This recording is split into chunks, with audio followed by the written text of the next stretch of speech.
What's up, guys? Welcome to another learning lesson right here on Street Biashara with me, your host, Brenda Nyamichaba. And guess what? I am in Nakuru town. And you know, when you see my face, it's about time to test the general knowledge of Kenyans. And today I want to find out what exactly the citizens of Nakuru know about the term payroll. Well, let's go find out.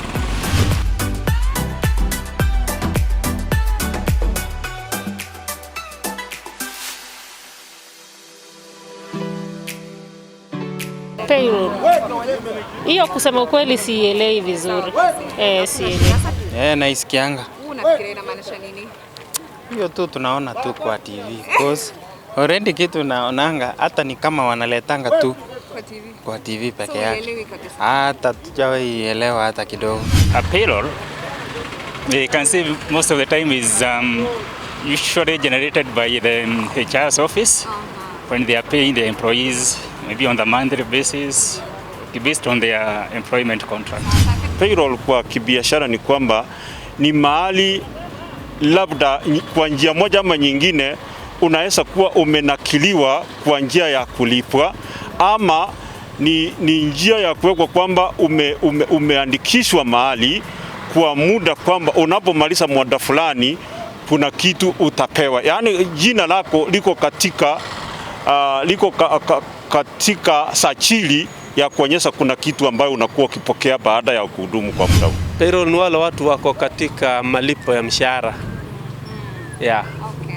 Wale ambao wanalipwa kama ni kampuni, kama ni shirika lolote, wale watu ambao wako katika orodha ya malipo. Payroll is what I can see, it is the register of the payment of the employees in the company. Payroll sisi upande wetu haipo upande wetu, lakini wale watu ambao sisi tunajua kwamba ni payroll ni wale ambao maandiko pahali kazi.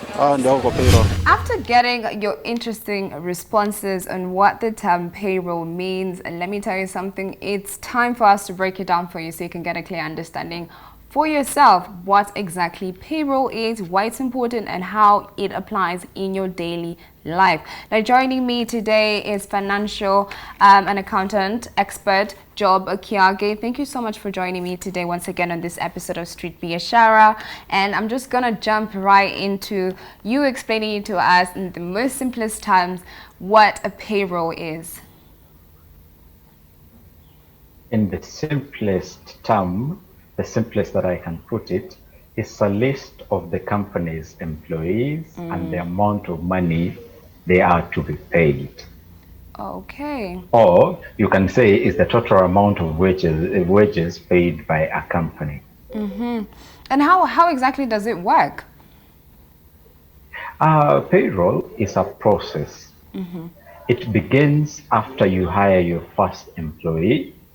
Each pay period the employee works, you must pay them based on the calculation of the hours worked and their pay rate.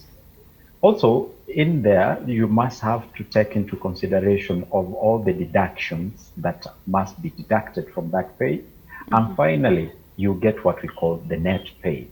When the net pay is calculated, then you should be able to pay these employees in form of the paper check, direct deposits, or the payroll cards, or even M-Pesa. So it's just a process which begins from the job description, how they do it, down to taking into consideration of the deductions. Then the remaining part of it is given to the employee. Okay. Would you say payroll is a HR or accounting function, or it's a mixture of both? Payroll spans across both HR and finance departments. Especially, payroll is a number-driven and it calls for knowledge from the tax laws and accounting. Therefore, most of the respondents to this question believe that it should be positioned with the accounting and finance department. But on the other hand, payroll is an employee-facing kind of function, which is why some feel it should belong to HR, because when you're talking about entering the termination dates, starting dates, entering the changing benefits, all that belongs to HR. So in a conclusion, we can say that payroll spans across both HR and accounting and finance. Okay, thank you so much for that job, Kiage. Now, that brings us to the end of this episode of Street Biashara. Remember, you can catch me on all the other episodes of Street Biashara. See you guys next time.